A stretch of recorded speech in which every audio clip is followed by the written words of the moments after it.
Hi, everyone. Thank you so much for being here. My name is Noah Shufatinsky, aka Westside Gravy. I'm an artist, educator, and a member of the Black Jewish Entertainment Alliance. The BJEA was launched in 2021 to bring Black and Jewish communities together in solidarity, support each other in their struggles, and to better understand each other's plight and narratives. We have a number of great programs and initiatives that we run throughout the year. In order to find out more about BJEA, you can visit us at blackjewishentalliance.com.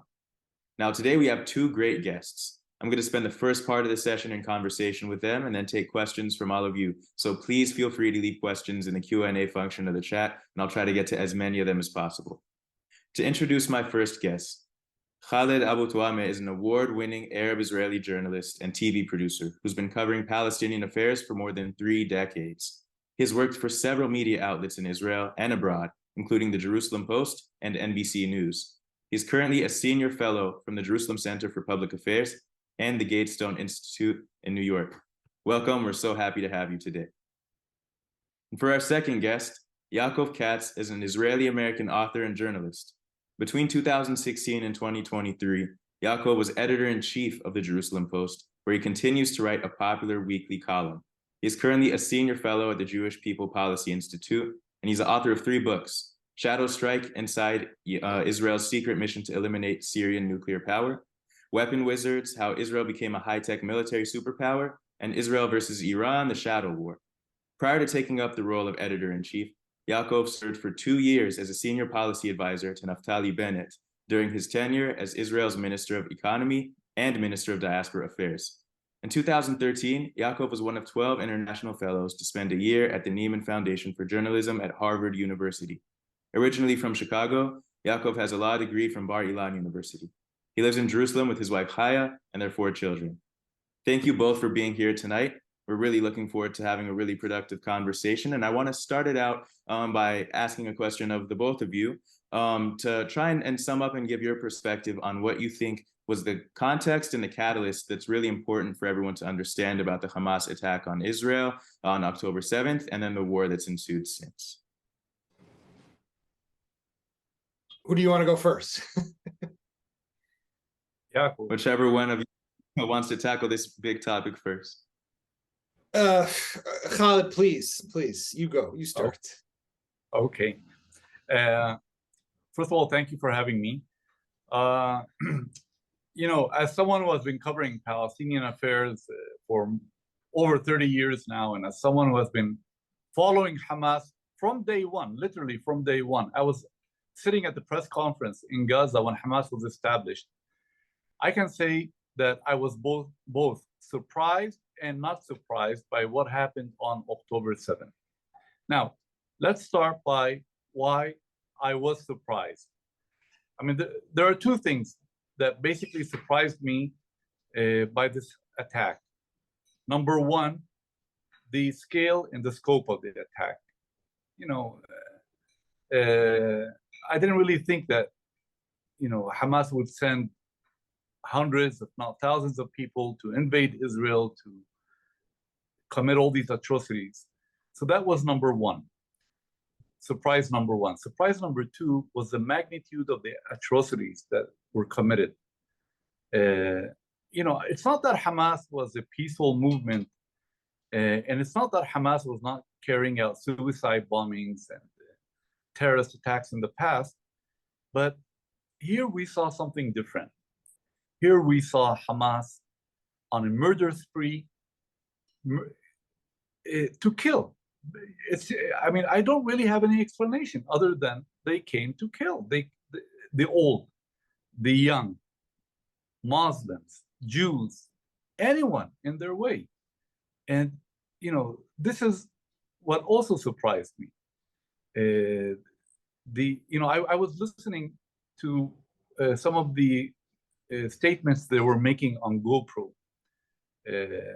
You know, the exchanges, the conversations in Arabic and all that. And it sounded different.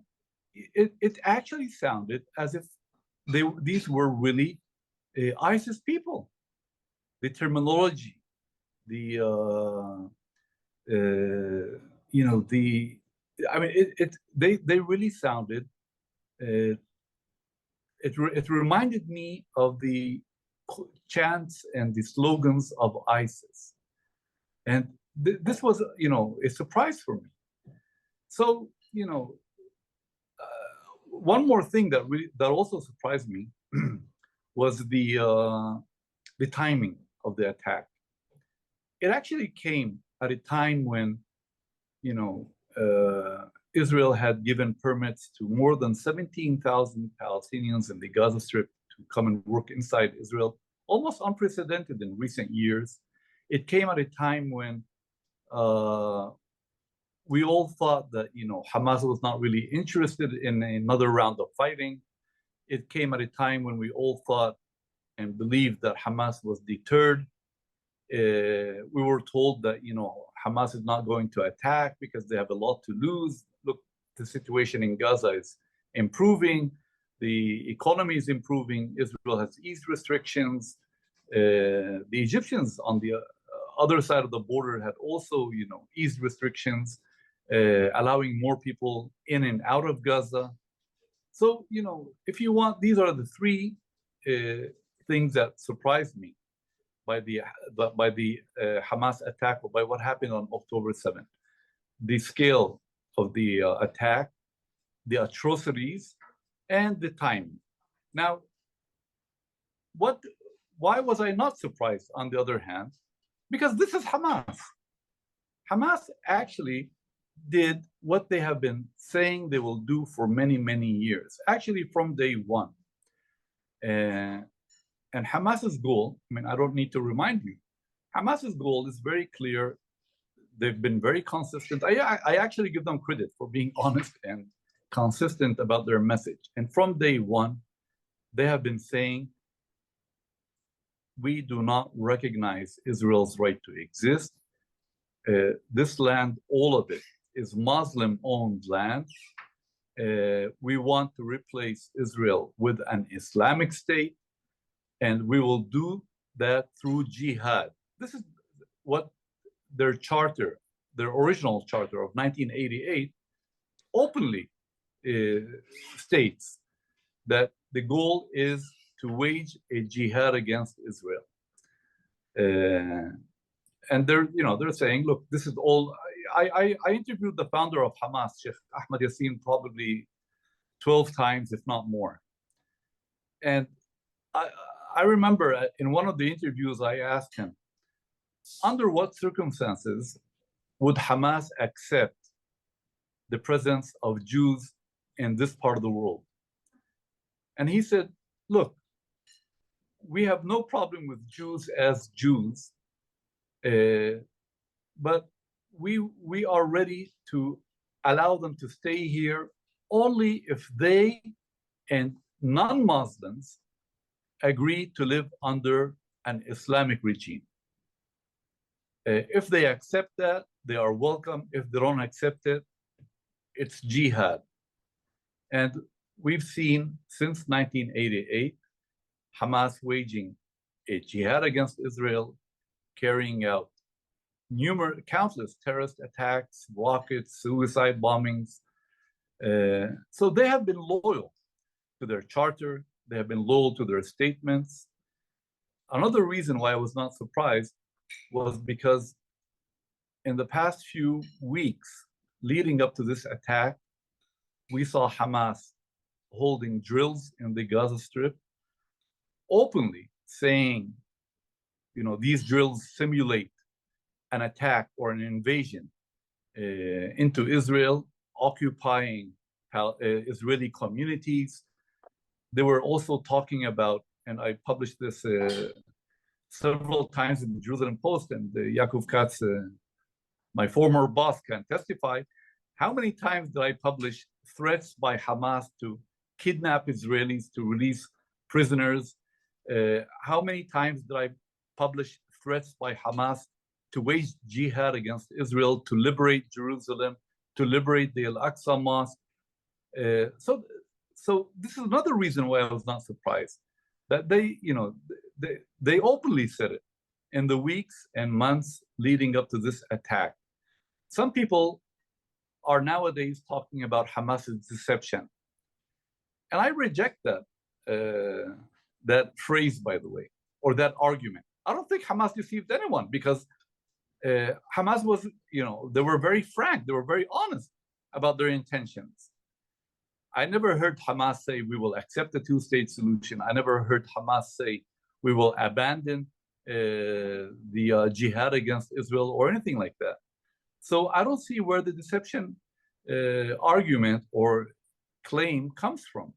This is Hamas. This is what they promised to do, and this is what they did.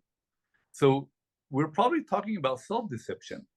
It's possible that many people in Israel and elsewhere were deceived or deceived themselves or engaged in self-deception, thinking that, if you improve the economy, if you send suitcases of cash to Hamas, you can win them over, you can placate them, you can avoid another war and things like that. So that was, it's more about our self-deception and not Hamas's deception. Hamas did not deceive anyone. Hamas carried out what they call a jihad attack on Israel. They're proud of it, and they're even saying we will repeat it if we had, another opportunity.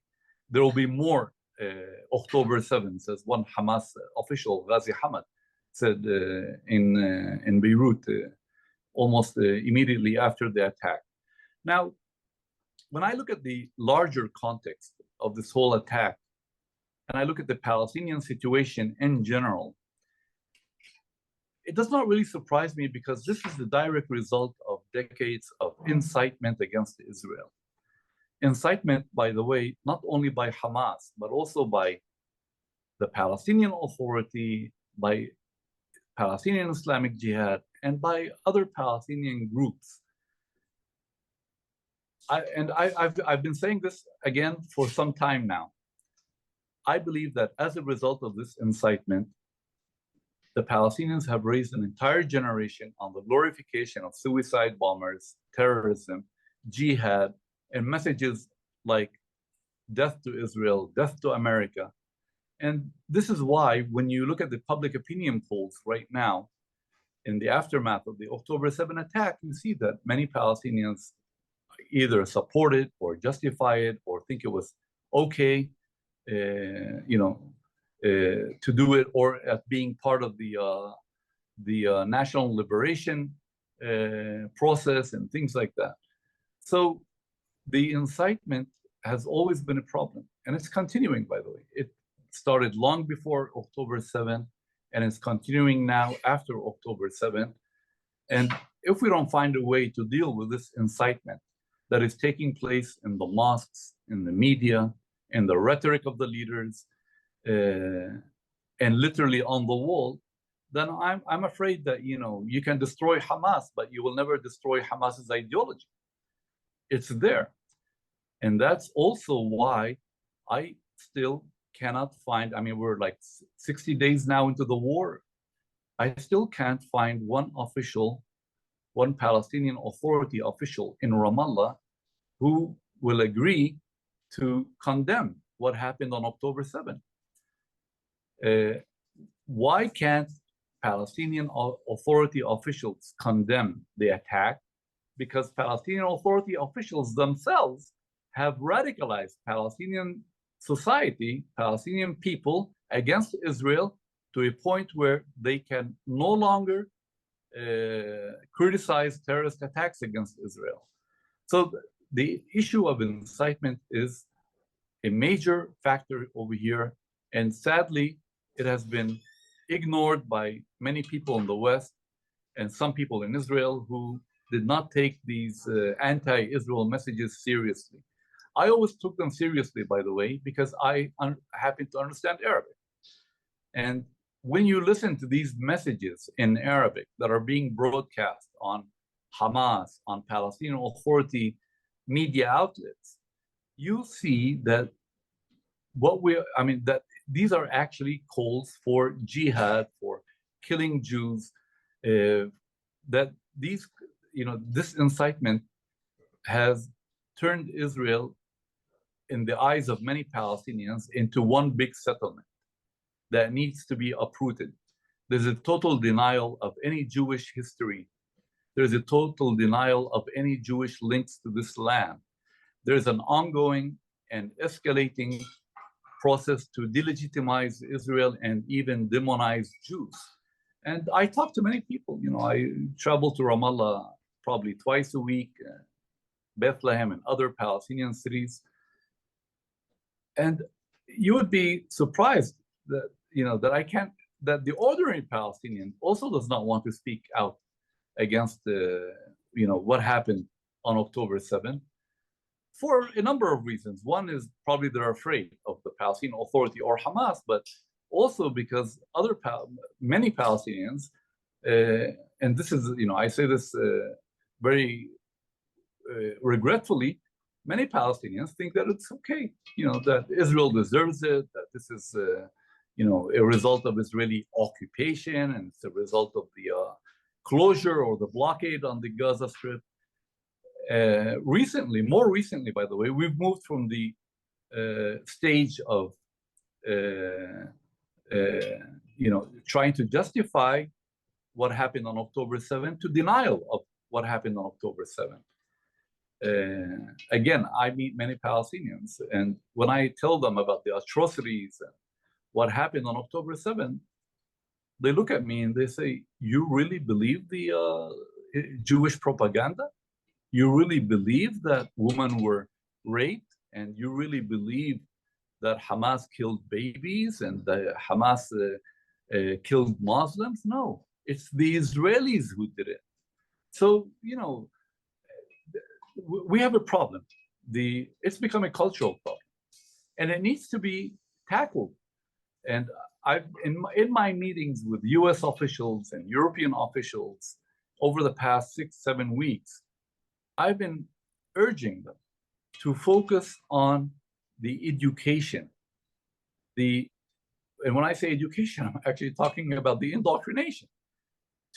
To put pressure on the Palestinian Authority, at least, because you have leverage with the Palestinian Authority. You fund the Palestinian Authority. You engage with the Palestinian Authority. That's exactly what's contributing to that issue of incitement. Absolutely, as you're mentioning. Absolutely, that's. Oh, sorry, I'm not. I think that really important context that you're adding for anyone who's maybe not here is that this is not something that there's even a specific catalyzing event for, but it's also related to this larger context of incitement that's been ongoing. So I actually want to also ask Yaakov if you would have something to add about what you see as the context, and even diving more into this specific question of what do you think are each side's goals specifically in this specific round of fighting between Hamas and the IDF, and from there we'll move a little bit later to talk about the outcomes. But what do you think are the goals of this specific war and military operation? The goals depend on obviously which side it is, right? I think that Israel in the beginning was very populist to an extent, with different slogans. We're going to eradicate, we're going to destroy, we're going to eliminate, we're going to do all these different things. Those are very, political statements that don't have anchor in reality.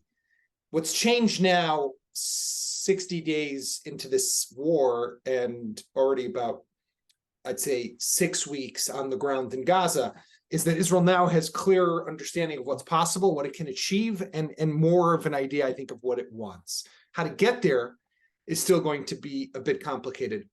I do want to say just one thing, and I'll get back to this question, but I just want to say one thing to your original question of what of the big change and the surprise.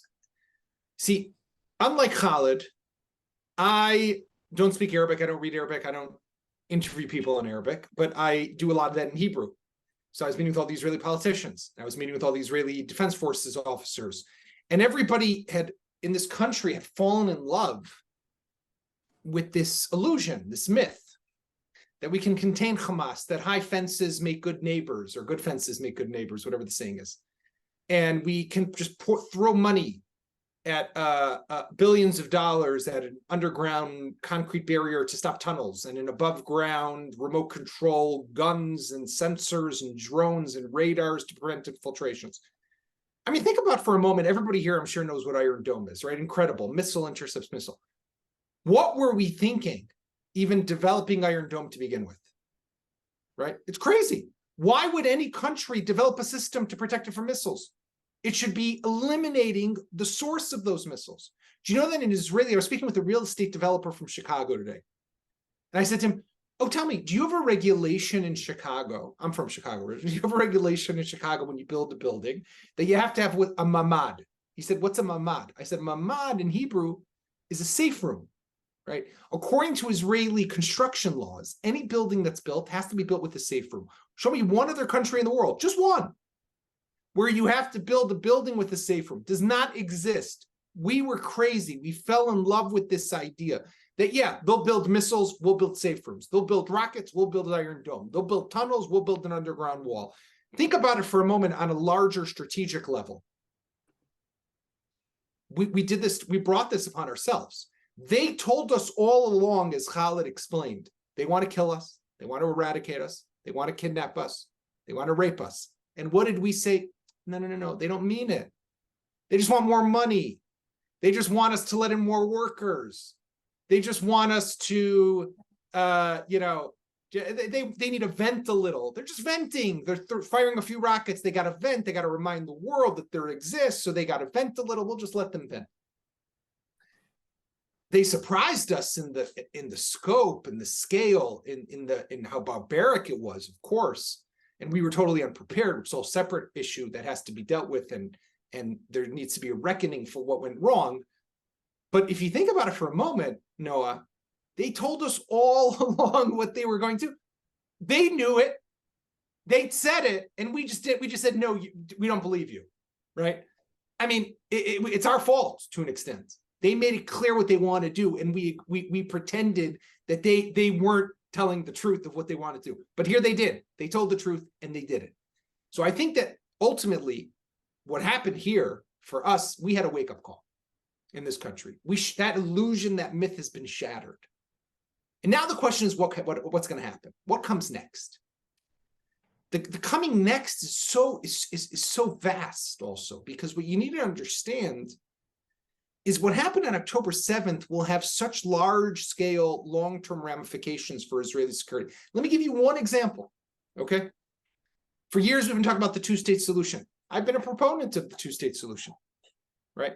Let the Palestinians have independence, assuming there can be safety, security, a lot of caveats, but let's not get into it.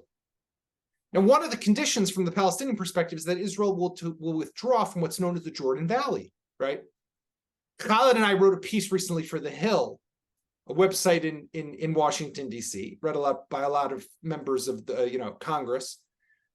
And we referred back to 2013 when President Obama appointed General Allen, who had been the commander of Afghanistan, to be the security coordinator between Israel and the Palestinians. And he looked at the Jordan Valley. It's a huge, I think it's like 250 kilometers long.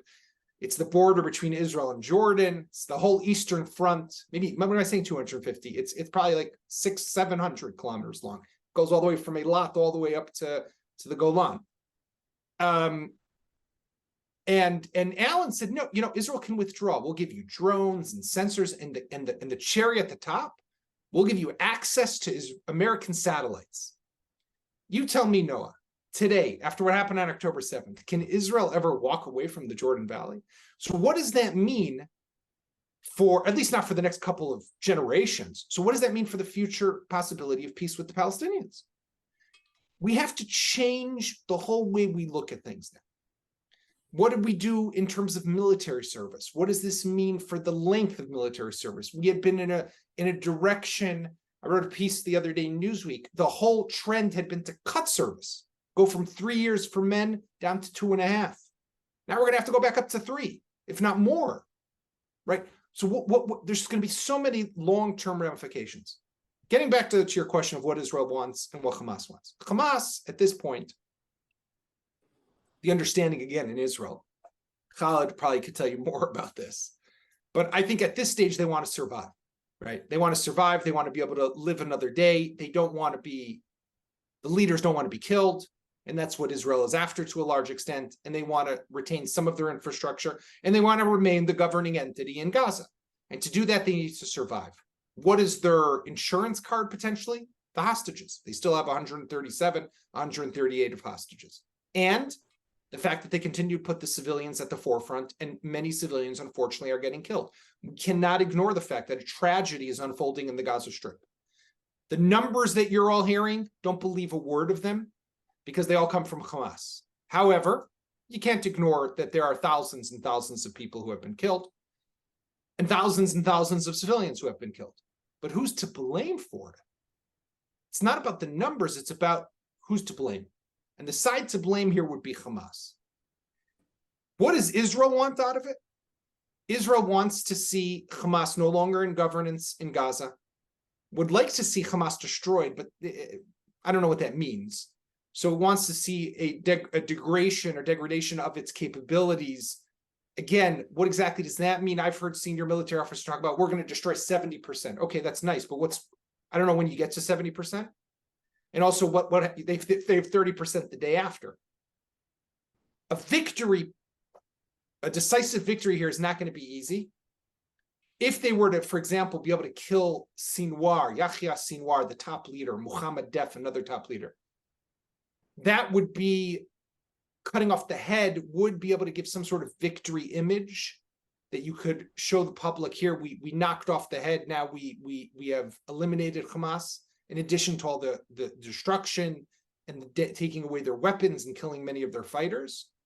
But you have to couple the military with a diplomatic process. And that is something that Israel is having difficulty articulating what exactly it would like to see. My concern, and with this I'll end, is that if we don't articulate faster what we want, we will have the world shove it down our throat what they want, and what they want will not be what we want. So we often find ourselves in these situations. If you look at previous conflicts and wars that we've been in, we have to be smarter this time around. Right. And I think that I really appreciate the point that you're bringing up and highlighting the fact that there are different goals. Hamas, at the end of the day, wants to stay alive. And I think something that both of you agree on and touched on is the fact that Israel's goal is to get to the root of this issue, right? Not just come up with solutions to the symptoms of this issue, of the incitement, but actually to get to the root of what's causing this violence to be perpetrated in the first place against Israel. That being said, as you also brought up, there are issues when it comes to civilian casualties. And we know that that's not necessarily Israel's goal, as you established, but I want to go first to Khaled and then come back to Yaakov and hear, what do you think Israel is doing? How is Israel fighting this war in a way without those civilians being killed? What can Israel do? Well, first of all, Israel has made it clear that this is not a war between Israel and the Palestinian people in the Gaza Strip. It's a war between Israel and Hamas.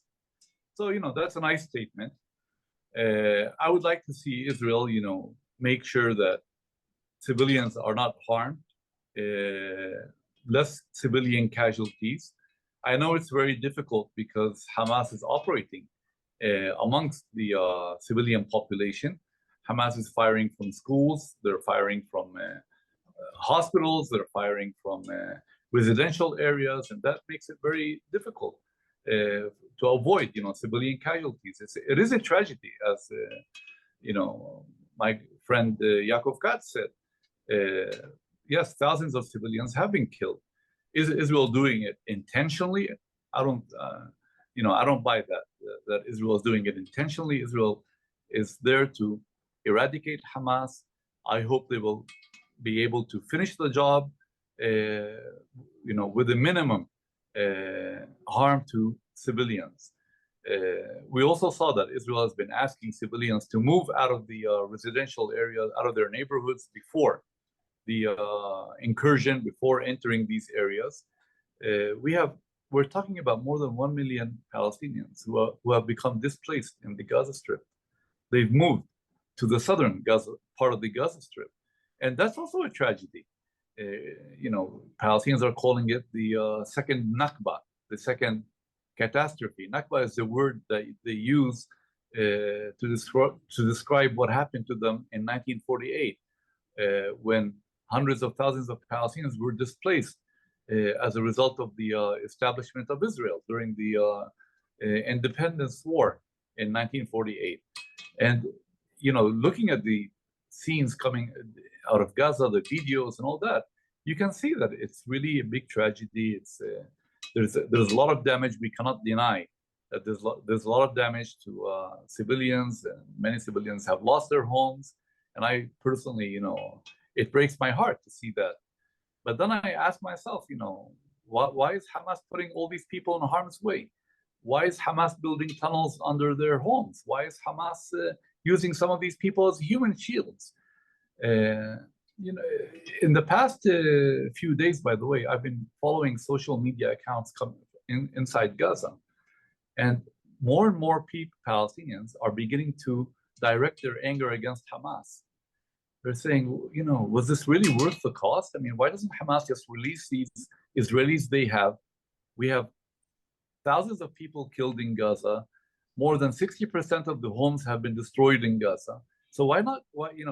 Was it really worth? Why are you holding on to these hostages? Just release them, and let's we want to breathe. People don't have clean water to drink. There's a shortage of food. Now that we're entering the winter, and people don't have a shelter. Many people are living in tents. Others are living on the streets. So the pressure should now be on Hamas. They either stop the fighting or they move somewhere else, or something like that. But this cannot continue because it is a real tragedy for the Palestinians. Right. So, Yaakov, I want to ask you, sort of building on that, with this understanding that there is this tragedy going on, and also realizing, getting that insight that many people within the Palestinian population are starting also to put the blame on Hamas. What do we make of these accusations that Israel is committing genocide, ethnic cleansing, or other violations of international law? I mean, I don't mean to laugh at God forbid, the loss of life. Look, first of all, we have to look. I mean, there's a couple of ways to go about this, right? Number one is the numbers issue. Right now, if we look at the conflict, Israel says that there's about 6,000 people who have been killed that are Hamas terrorists and gunmen, might even be more. And according to Hamas numbers, we're looking at anywhere from 12 to 15,000 people who have been killed. Now, does that include the 6,000? Does it not include the 6,000? 6,000 on top of it? Very difficult to know. And again, anything that Hamas says, we should not believe. But if we run with the numbers for just a moment, and you can all do this in your spare time if you want to. I don't necessarily recommend it. I've spent a lot of time on this, but you can look up civilian casualty death tolls from previous conflicts around the world. What we're looking at the moment, and again, this is just at the moment, this will change, unfortunately, but we're looking at the moment is we're looking at about 1 to 2 on the civilian combatant ratio, or combatant civilian death ratio. What does that mean? Is that for every terrorist, every gunman, you have 2 dead civilians. Now, if you look at war in Iraq, war in Afghanistan, other wars around the world, I'm not even going back to World War II. I mean, forget about it. Like, that would be a complete disaster. But 1 to 2 is not only within the realm of norm, but is a number that is also, it's difficult to say anything along these lines when we're talking about human life, but it's quite good when you think about the type of combat, the terrain, the urban warfare that Israel is encountering, and the use of civilians by Hamas. Now, that's a numbers game. It tries to make it scientific. I don't like it. And numbers, the people who are detractors, let's say, I was going to say, what do you mean? You've killed 16,000 people. They only killed by you 1,500 people, 1,600 people, right? Doesn't add up. It's like looking at the second Intifada, the Palestinian uprising of the since 2000. If you go from the 2000 to about 2005, 2006, you had about 1,000 Israelis who were killed. You had about 5 times that number of Palestinians. So the Palestinians will say, what do you mean? You're committing genocide. So I try to stay away from the numbers game, but I also think is that the numbers here aren't as bad as we think they are. That's number one. By the way, if you want to do a real deep dive in the numbers, which I would recommend for those, again, who like the genre, I mean, I don't think we needed any more evidence that the United Nations is a failure of an institution, but the UN is a parrot of Hamas numbers. And there was someone who did this amazing deep dive on the UN reports. You look at, like, from October 27th, every day they put out new numbers. So October 27th to October 28th, they said the number of deaths increased by 400. Then if you look at the small print at the bottom, they break down how many are men, how many are women, how many are children. Now, here's something that's very strange, Noah. In every previous conflict, Israel and the world even recognized this. New York Times, Washington Post, media recognized how about 60 to 70% of the people killed in Gaza were men of combatant age. This time around, Hamas is saying that, they call it the Gaza Health Ministry, that's Hamas, is saying that 70% of the people killed are women and children. I mean, it doesn't make sense, right? Especially, you're not targeting women and children. I mean, why? How would that happen? But even if we say, no, Israel's intentionally targeting women and children, if we run with that for a moment, if you look at the numbers, so they could say from October 27th to October 28th, 400 people more died or were killed. If you look at the fine print at the bottom, they break it down to men, women, and children. They've had numerous days where the women and children jumped by 600. But you said the increase was 400. So how did the women and children increase by 600? It's all fake to a large extent. Unfortunately, the UN just buys it, laps it up. So that's one way to think about it. The other way to think about this is that Israel is doing what any other country in the world would be doing. And I think that Israel is even going to an extent that no military in the world has ever done and probably would never do. What do I mean by that? First of all, until October 7th, we had a ceasefire, right? Things were relatively quiet. Hamas violated it when they came in and butchered and massacred 1,200 people and took 240 more hostages. Israel's response is obviously an act of self-defense. And as we hear the stories that come out of what happened on October 7th, it's mind-blowing. When President Biden said this is not the equivalent of 9/11, it's the equivalent of 15 9/11s. That's because of the number and the scope of how many people. There's no Israeli who doesn't know someone who was killed and or taken hostage. I knew, sadly, a number of people killed and a couple people taken hostage that day. I'm just one Israeli. And there's not one Israeli who doesn't have a loved one who's fighting now in Gaza. Earlier today, I went to the Shiva of a family, friends of mine, whose son was killed on Sunday. Shiva is in Judaism, we have the 7 days of mourning after burial. These are heartbreaking times.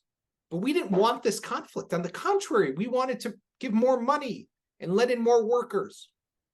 But once this was forced upon us, we're not going to defend ourselves because they decide to hide under hospitals and inside mosques and inside civilian homes. Everything's, by the way, within international law. And anyone who says it's a violation of international law has not studied international law. Once you take a civilian target and you turn it into a military target, it becomes a military target. The question then becomes one of proportionality. Is the value of the target worth the number of people, of innocent people, civilians, non-involved, who will be killed? And that fluctuates and that changes based on the value of the target and the number of people. These are questions. There's no science. There's no algebra chart that I could look at and say, okay, it's this type of target, this number of civilians, this is what I do. No, this is a war that you run with. But I also think we have to remember that Hamas has a simple way for this to all go away. All end. One, disarm. Stop calling for our destruction. Stop saying you're going to do October 7th. Khaled mentioned Razi Hamid, who said we're going to do it again and again and again, 3 or 4 times. Disarm, dismantle, give us back our people, and stop attacking us, right? 4 simple conditions, and this ends. And there are people who they claim to care about, which we know they don't, because they put them at the front. And they even say, they were asked, Khaled Mashal, the leader, one of the leaders of Hamas, who's in Qatar, was asked, what about bomb shelters? What about the tunnels? Why aren't the people? No, he said, they're not built for the people of Gaza. We need martyrs. Their job is to be martyrs. I'm paraphrasing. That's pretty much what he said, right, Khaled? That's pretty much what he said. I think it was Musa Abu Marzouk, but it doesn't matter. One of Musa Abu Marzouk, another Hamas leader in Qatar, right? Their job is to be martyrs. That's what they want. So we also have to keep in mind is that Hamas, what did they do, right? And this is the insane, brutal, barbaric enemy we're facing. They kill us and attack us. So what will we do? So we will kill civilians. They want us to kill civilians. Why do they want us to kill civilians? It's their MO. Because they want you and people around the world, Noah, to say Israel's committing genocide. Because they want that international pressure on Israel. They want to chain our hands. They don't want us to be able to defend ourselves. This is exactly their strategy. And anyone who calls for a ceasefire now, anyone who buys into this genocide Joe, as they're calling now President Biden, and this other garbage that people say, is empowering terrorism. And that's what we have to understand. We now woke up on October 7th. We're different today. The rest of the world is yet to wake up. But we have to understand is that it's and this isn't just a slogan, it's us fighting them. That's true. But they want us all dead, right? Today they're attacking us. They want us all gone. Not just Jews, by the way. Right. And I think that sort of addresses the issue of, again, what the outcome needs to be, which I think there's a general consensus. It needs to be that Hamas and these forces that are inciting this violence are gotten rid of in order for the civilian population to be able to survive and to thrive and no longer be put at risk. So with that, I want to pivot a little bit. We've discussed quite a bit about how people have been affected on the ground, Israeli civilians, Palestinian civilians. Khaled, you've shared personal experiences and encounters you've had with what this incitement has led to, how people are actually interpreting the events that are occurring today and even denying what happened on October 7th. So I want to ask first Khaled and then Yaakov, and then after this, we're going to move into some Q&A with some submitted questions from our audience here. I want to ask Khaled, what do you think are 2 points that are necessary in order to ensure the dignity of Jews and Palestinians who have connections to this territory, to ensure that their future is respected? What do you think are things that need to change in order for that to happen? I think the number one change we need right now is to get rid of the radicals.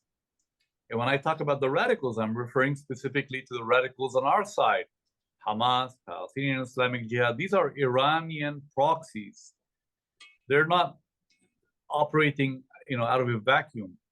These groups have, from day one, been opposed to any compromise with Israel. They reject Israel's right to exist. They were and remain against the Oslo Accords that were signed between the PLO and Israel in 1993. Their main goal, their declared goal, is to destroy Israel. And sadly, over the past 30 years, we've seen these radicals grow. Let me remind you that these radicals are not only against Israel and Jews, they've also been killing Muslims. They've been killing their own people. In 2007, I was in Gaza when Hamas launched a coup, a very violent coup, and overthrew the Palestinian Authority after killing more than 700 Palestinian Authority and Fatah security officers in the Gaza Strip. They were throwing some of them from the rooftops. So getting rid of Hamas is good for the Palestinians, it's good for Israel, it's good for the future of this region. Do you think the Palestinian Authority is sitting in the West Bank, they're going to shed a tear over Hamas if Hamas is gone? No, because they themselves were victims of Hamas. So I believe that getting rid of these radicals will help. Would improve relations between Israel and the Palestinians. It will take a long time to heal, but it will be a good start. One of the, if you want, undeclared goals of Hamas behind this attack was to prevent peace between Israel and Saudi Arabia. We were very close in October to reaching a normalization agreement between Israel and Saudi Arabia. And I believe that really, worried Iran and its proxies. So in this regard, by the way, the timing was also connected to that. Hamas and its friends also sought to damage relations between Israel and the Palestinian people in general, and between Jews and Arabs inside Israel. So we should make every effort to prevent them from achieving that goal.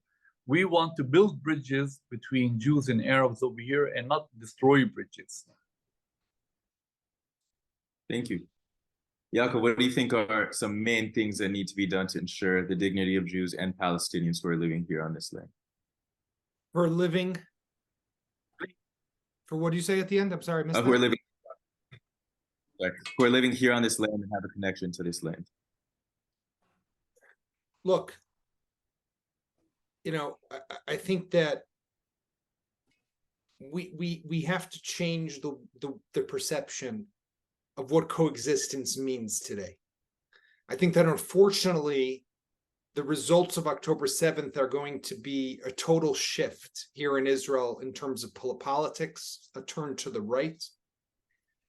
And I think that is going to be a big blow to people who were a proponent of some form of a peace process in the past, in the way that we used to think about this, Noah.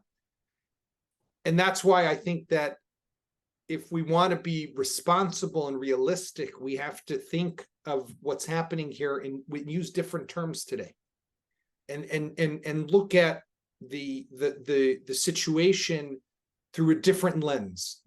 There's not going to be a resolution to this conflict in the way that we Westerners like to think of how conflicts are ended. We shake on something, we sign something, and then all is good. That's not how this is going to be. By the way, part of our problem up until October 7th was the fact that we wanted to look at the other side as if they're like us, but they showed they're not like us, right? And that was part of our flaw. So I think that we have to be more realistic and think about what's really achievable.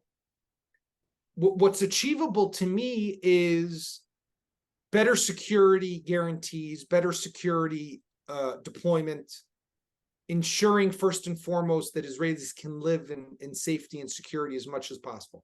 But we also have to keep in mind that the Palestinians deserve to live in dignity. I do want to see ultimately the Palestinians have self-determination. I don't want to see my country continuing to control militarily millions of people who don't want to be controlled by this country. But we cannot outsource our security anymore. We cannot hand it over to anyone. And how do you walk this delicate balancing act? I don't think it's going to be simple.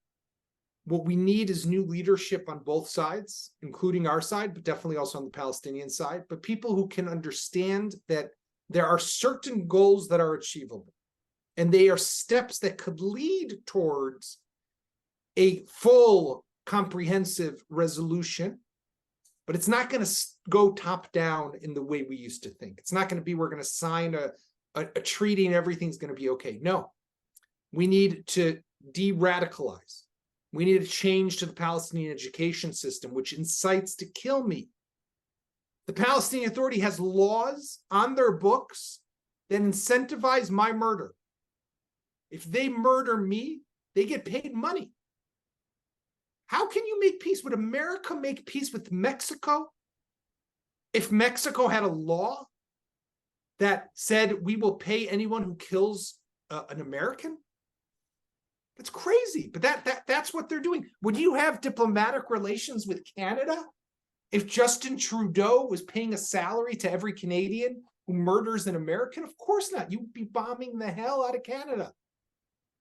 So until those laws are revoked, and until the incitement in the education system is stopped, and when there are reforms that will stop the corruption in the Palestinian Authority, then we need to have a diplomatic process. We need to engage. We need to empower. We need to bolster them. We need to take on ourselves commitments also. For example, I would not be building more outposts in the West Bank. I would not be expanding every single settlement in the West Bank, maybe those in the settlement blocks, but not in the more isolated parts. There's stuff that we can do as well. We need to crack down more on violence by Jews in the West Bank. I totally agree with that as well. But we need to be realistic. And what bothers me, and I'll stop here, is that whenever I hear, especially US officials now talk about, we need to keep the two-state solution alive. I want to say, guys, wake up. Because what you're doing, again, by just falling back into that type of language and mindset, is you're setting up what is not possible. We have to start to be realistic and work with what is possible. Maybe one day it will be possible. But for the foreseeable future, Israelis have to know that they can live in security, and Palestinians have to know that they can live with dignity and with economic prosperity. These are goals that are achievable. We can work together to achieve them, but we need real leaders on both sides. On the Israeli side, we have the wrong government right now, the wrong and bad government to do this on the Israeli side. Definitely on the Palestinian side, they have the wrong government as well. Thank you so much. I think that's a really powerful note as we move into Q&A to understand what the actual achievable things are that are going to bring together Jews and Arabs, Israelis and Palestinians to reach those goals that'll actually pave the way for a long-term peace. Now, I want to move into some of the Q&A that we've gotten from the audience that's been submitted. So we spoke and understood a lot about the incitement and brainwashing and sort of reactionary thinking that occurs as a result of this conflict by people who are here on the ground. But I want to open it up, and I want to know what your opinion is, first Khaled, and then we'll go to Yaakov, on people in the West's relationship with this. How does what's going on here affect people in the Americas and also in Europe, in the diaspora communities, and also people who are involved in other struggles for justice throughout the Western world? Well, I mean, it's a very broad question. Which communities are you specifically referring to? Because there are different communities. But I would say that when it comes to international public opinion, it seems that most people make decisions based on the media, on how the media portrays this conflict. And that's why you see a lot of anti-Israel activities and protests throughout, the US, Canada, and even in Europe. Why? Because people are, exposed to all these reports in the media. I'm talking about mainstream media in the West that I work with a lot, by the way. I've been working with mainstream media in the West. And sadly, again, I mean, the mainstream media in the West has created this impression over the past 3 or 4 decades that this is a conflict between good guys and bad guys. The good guys being the poor, oppressed Palestinians living under occupation, and the bad guys being Israel, because Israel is a powerful country. It's a super, it's backed by the US, and Israel has all these modern weapons. And this is the working assumption amongst many people in the West. And you see what's happening on the campuses in the US with all these people, denouncing Israel. I've personally been to some of these campuses in the US, in Canada. I can tell you, if people invite me today to come back to a campus, I'm not going to go there because I came across as being too moderate of an Arab, of a Muslim. I even dared to say a good word about Israel, and because of that, I was harassed and I was abused, and I didn't feel safe. And I'm someone who works in the West Bank, and I used to work in Gaza, where I feel much safer than I do these days on a campus in the US. And again, I would say that this is, the result of this image that the media has helped create about Israel. And I keep telling people, listen, Israel is not perfect. Israel makes mistakes, but Israel is not a monster. I mean, you need to put things in proportion, and you need to look at things in a more balanced way. And I also keep asking people in the West, is there no wrongdoing on the other side? Yaakov talked about the need for new leadership. I've been saying that the Palestinians, one of the Palestinians' biggest tragedies over the past 7 decades has been failed leadership and more failed leadership, whether it's a PLO, Hamas, or whoever, leadership that never offers its people any hope, leadership that drags its people from one disaster to another, leadership that even deprives its people of the international aid. And look where we are now. I mean, the Palestinians are the victims of bad leadership, whether it's in the Gaza Strip or in Hamas, bad and corrupt leadership. So, you know, we need to relay these messages to all these people, you know, around the world. And I think it's very important that they hear this, that this is not a conflict between good guys and bad guys. I personally see it as a conflict between good guys and good guys, because the overwhelming majority of the Jews and the Arabs living in this part of the world are peaceful people. These are ordinary people who want to wake up in the morning, send their children to school, go to work, and have a good life. I'm an Arab. I live inside Israel. And I see relations between Jews and Arabs inside Israel are, you know, they're not 100% perfect, but I feel much more comfortable as an Arab Muslim living inside Israel than I do in Gaza, for example, or in any Arab country. You would be surprised by what I'm about to say, but even in the West Bank, where I work almost every day, I see Jews and Arabs and Palestinians working. And, you know, you go to supermarkets, you see Arabs and Jews in Jewish settlements working together. There are 33,000 Palestinians working in Jewish settlements as we speak right now. So, you know, what people in the West need to understand is that Jews and Arabs living over here are not slaughtering each other every day and doing bad things to each other. And we in the media, unfortunately, we only focus on negative stories. We don't want to report these positive things that are happening. And that's why people abroad get the impression that the Israelis are the bad guys, the Palestinians are the victims, and we don't want to hear any other, you know, it's like, stop confusing us with the facts.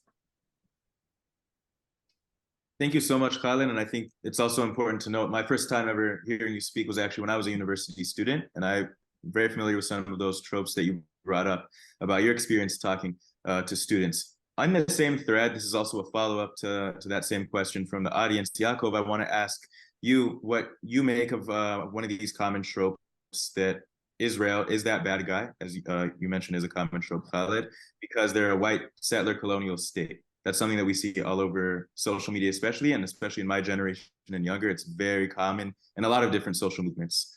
So what do you make of that, and how do you think it affects Western perception of this conflict? I mean, first of all, obviously it's a trope, and it's something that's chanted all over the place by different people. But the facts just don't add up, though, when you think about it, right? The fact that we have, out of our 9 million citizens, 2 million are Arabs. We have Arabs in the Supreme Court, Arabs in the parliament, Arabs in the hospitals, Arabs all over the place, living in coexistence in mixed cities like Akko, Yafo, Lod, Ramle, Haifa, right? It just doesn't work out. The fact that Khaled and I live in the same city, what does that mean? But also think of the Ethiopian Jews. I saw someone the other day, this blew my mind. Someone said, no, they're not black, they're African, right? On Twitter, responding to someone who had said, you know, I'm a black Jew. And they said, no, you're an African, you're not black, right? As if now, whom am I to respond to that? But as if now there's different categories or levels of what it means to be a black person, right? The Ethiopians are not real blacks. Israel was established in a movement called Zionism, which is exactly the answer to what colonialism was to the world. This is the self-determination of the Jewish people, the establishment of our own nation state after centuries of persecution. We're not spreading, we're not going out to other countries. We're not doing what the UK did or what the Dutch did or what any other country in Europe went around and sailed across the high seas to take over countries in Africa or the Asian Pacific. This is meant to be a place for the Jewish people to live alongside 2 million Arabs who are citizens of this country, right? In freedom and prosperity. What it is, though, Noah, it is a double standard that is meant to hold and to judge Israel to a degree that is not held up to any other people or country in the world. And we have to push back on this all the time. And I can't stress enough how important is the work you do. And thank you for what you do, Noah, but what the whole Black Jewish Entertainment Alliance as well, its whole premise and the foundation of working closer together and bringing Jews together with the Black community is so important, because we have to shatter this myth as if this is about race, as if this is colonialists who have taken over a land and are trying to kick out the indigenous people. We're the indigenous people, right? We're the people who have been here for thousands of years. I love when people say to me, go back to Poland, right? First of all, the problem is they don't want me back in Poland, right? They killed my whole family in Poland, so I don't know exactly where I'd go back to. But we came from here, and there's been a continuous Jewish presence in this land for thousands of years. But that they dismiss, right? If anyone cares, the liberal progressive groups in the woke community around the world cares about the indigenous people all the time, right? You hear about the Native Americans or the indigenous people in other countries.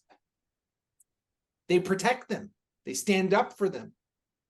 We, the indigenous people here, no one stands up for. When our women are raped, they question whether they were really raped. Anyone else who was raped, and let's be honest for just 1 second, when I heard the president, I spent a year at Harvard as a fellow at the Nieman Foundation for Journalism. I taught at that school. When I heard the president of Harvard and the president of Penn and the president of MIT yesterday at Congress say that calls to commit genocide against Jews would only violate their laws of harassment depending on the context in which they were said. Let's be very, I mean, I hope I can say this, but let's be honest. If someone had said Blacks should be kicked off the campus, we can all be sure that no president of any college would say it depends on the context in which they said that. And I don't want to compare one to the other, but Jewish blood today is cheap. And that is a problem that we're facing here in Israel. It's a problem we face around the world. There is no context when people call to murder you. But for some reason, when it comes to us, it's okay. There's something messed up with that. The answer is to fix that is, as you said, to make sure that every single time we see these myths, we shatter them. And I think that that's a really important point to nearly end off on. We have time for 2 more questions. Briefly, I want to know, why won't Egypt allow Palestinians to flee there to safety, to Egypt? That's a very good question. Wait, can I just say real quickly? 3-word answer. I'm sorry, 4-word answer. They don't want them. Now I'll let Khaled answer. I mean, Yaakov summed it up. It's not only Egypt. Find me one Arab country that is willing to accept them. Yeah. Find me one Arab country that has opened its borders to these people to help them. I mean, on the contrary, you see that Egypt is reinforcing its military presence along the border to prevent them from, to prevent the Palestinians from moving into Egypt. This is the same Egypt, by the way, that has kept the border between Gaza and Egypt closed most of the time over the past decade, while the border between Israel and Gaza was open most of the time. This is the same Egypt that destroyed more than 3,000 tunnels, Hamas tunnels, along the border between Gaza and Egypt, and used water. They flooded some of these tunnels with water, and this is the same Egypt that outlawed Hamas in 2015. Similarly, the Saudis have cracked down on Hamas. The Jordanians expelled them and closed their offices. Even the Syrians, by the way, did not accept Hamas. They kicked them out. So, this has to do with relations between the Arab countries and the Palestinians in general. It's not only about Hamas, by the way. And sadly, we see that most of the Arab countries, other than lip service, do not really help the Palestinians. They stopped funding the Palestinians many, many years ago. That's why the Palestinians are almost entirely dependent on American and European taxpayer money. Now, the excuse that Egypt uses right now is, oh, if we open the borders, we're actually helping Israel relocate the Palestinians. But, no one is telling Egypt to absorb 1 million Palestinians or 2 million Palestinians. People are, or even Palestinians are asking Egypt, just open your border, let us in temporarily until Israel gets rid of Hamas. We don't want to stay in Egypt. Or, you know what, open your border so that we can at least travel to third countries. But no, total silence. And the hypocrisy of these Arab countries, has reached, what do you say, very high levels, because they condemn Israel day and night for attacking the Gaza Strip without mentioning what happened. And, it's all like as if it all started when Israel fired back. There's no mention of October 7th. And if there is mention of it, it's presented as if it's a defensive war, as if it's a preemptive war that Hamas was forced to launch because Israel was planning to attack Gaza and kill tens of thousands of Palestinians. So these poor Hamas people had to defend themselves, had to defend the people of Gaza. So I would ask, if I were the US, I would go to the Arab countries and put more pressure on them to help the Palestinians, to absorb some of them, to even improve the living conditions of Palestinians living in these Arab countries. In Lebanon, you have a law that bans Palestinians from working in more than 35 or 36 professions. I mean, isn't that apartheid? With the exception of Jordan, most Arab countries, if not all of them, refuse to give the Palestinians citizenship. The Palestinians are barred in some of these Arab countries from inheriting, from purchasing land, from from working in certain professions. This is the real apartheid, I keep saying. So there is a lot of hypocrisy when it comes to relations between the Arab world and the Palestinians. Thank you so much. And I want to end off with one final question, looking to the future, to the near future. What do you think is the best potential outcome that will both address the concerns of Western countries, as well as address the security concerns of people here in the region of the Middle East? We'll go first to Yaakov and then to Khaled.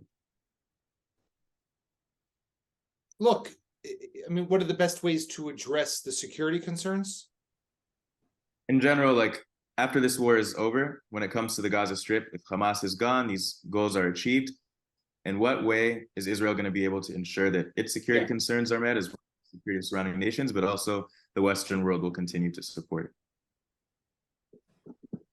I mean, Israelis need to be able to feel that we're no longer we're no longer living under defense. We're living in a new reality where we take the offensive. If you've ever been, Noah, you've probably been to Stay Road before down south, right?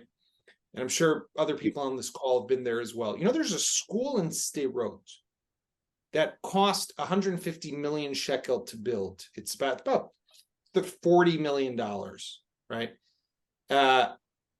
Because the entire school is built in a bomb shelter. That's crazy. We need to stop spending even one penny on bomb shelters, on safe rooms, and on Iron Dome. We need a reality where that is no longer needed. That's what will give Israeli safety. What happened on October 7th needs to be a pivotal moment and a watershed moment in history that we no longer allow for this to happen. And that's what's happening right now. And I hope that we go all the way to achieve our goals of toppling the Hamas leadership in Gaza and changing the governing entity in Gaza. I don't say destroying Hamas because you can't destroy an idea, but then beginning a process of de-radicalization, of continuing. By the way, even once the war ends, Noah, just so people understand, doesn't end. This phase ends. Israel will have to go into Gaza, in, out, all the time, similar to what it does in the West Bank. That's the new reality. We're not just going to be able to go back to hiding behind a fence anymore. That didn't work. So when the people of Israel see that, then they can start to feel safe again. I hope that will be achieved. I hope that Israel will be able to achieve those goals, and I hope that the world does not try to stop it. And I think just one other point that connects also to the previous question. Think back to the Russian invasion of Ukraine. Every country in Europe opened up its borders and took in millions of refugees. As Khaled said, not one Arab country has offered to take in the Palestinians of Gaza. And the answer is because they don't want them. And they don't want Hamas. And they all want to see Hamas destroyed to the greatest extent possible. The UAE, Morocco, Bahrain, the Saudis, who have yet to normalize ties with the Jordanians and the Egyptians, everyone who's our friend, who's our ally, is behind closed doors rooting us on. The Prime Minister of Bahrain, or the Crown Prince said in this speech the other day that condemns in unequivocal terms what happened on October 7th. Hamas needs to be held accountable. The world has changed. And the moderate Arab countries who are our friends and allies, they stand with us. They might not say it every day and shout it from mountaintops because they have their public opinion and their streets that they have to deal with. But we all know it. They know it. They want them gone. And that's why they're standing by Israel. So they're going to stand by Israel, the Emiratis, the Saudis, the Egyptians. But the people on the college campuses in America are going to call for a murder? Does that make sense? Something's broken. And I think that this is what will create the security for Jews in Israel and hopefully for people around the world. Thank you. Khaled, what do you think is an outcome that will also address the security needs of Israel and our regional allies, in addition to the Western nations? Look, I think after October 7, it's very hard to talk about, addressing the security needs of Israel, because I can't find one person in Israel today who supports a two-state solution or who is ready to talk about negotiations and compromise and offers to the Palestinians. So the question should be addressed to the Palestinians. The Palestinians need to understand that rejectionism, terrorism, and incitement have actually destroyed the peace camp inside Israel. Look what's been happening in Israel over the past 3 decades. Where is the peace camp inside Israel? They've been discredited. People don't even vote for them anymore because they cannot talk, they cannot sell the idea of peace with the Palestinians to the Israeli Jewish public. And after October 7, any Israeli Jew who talks about peace or a two-state solution will be dismissed as a joke. And the onus is on the Palestinians to do whatever they can to try and, win the confidence of Israel. And how do you do that? By stopping the terrorism, by disarming the terrorist groups, by stopping the incitement, and by embarking on education for peace with Israel. If you want to make peace with Israel, you need to prepare your people for peace with Israel, and not tell your people every day that Israel is committing war crimes and genocide and ethnic cleansing, and the Jews want to destroy the Al-Aqsa Mosque, and the Jews are defiling with their filthy feet the holy sites, and there's no such thing as Jewish history, the Jews kidnap the children, and the Jews kill the land, and the Jews poison the water. These messages don't help. These messages are driving Palestinians into the open arms of the radicals, and Israeli Jews are paying the price. So the onus is on the Palestinian side, and this is where the international community can play a role. Once Hamas is gone, the international community should insist that whoever replaces Hamas should, do all these things: combat terrorism, de-radicalize Palestinians. And I'm not saying that, the education system should be pro-Israel. And I'm not saying that Palestinians should wake up every morning and sing the Israeli national anthem, but stop calling for jihad, stop delegitimizing Israel, stop demonizing Jews in the textbooks, in the mosques, and in the rhetoric. It's very simple. Do it. And it's not going to change things overnight, but it will be the beginning. And we need to start somewhere. Thank you both so much. I want to extend a huge thanks both to Khaled and Yaakov for joining us tonight and offering such amazing expertise and insight and perspective that I think can help us all understand what's going on here on the ground, in the land, and also how it affects people around the world. So once again, thank you all for tuning in and giving such amazing questions. And please make sure to stay tuned to more events that are coming up, the Black Jewish Entertainment Alliance. Visit us at blackjewishalliance.com. So once again, thank you so much for joining, and I hope you all have a nice night. Thank you very much.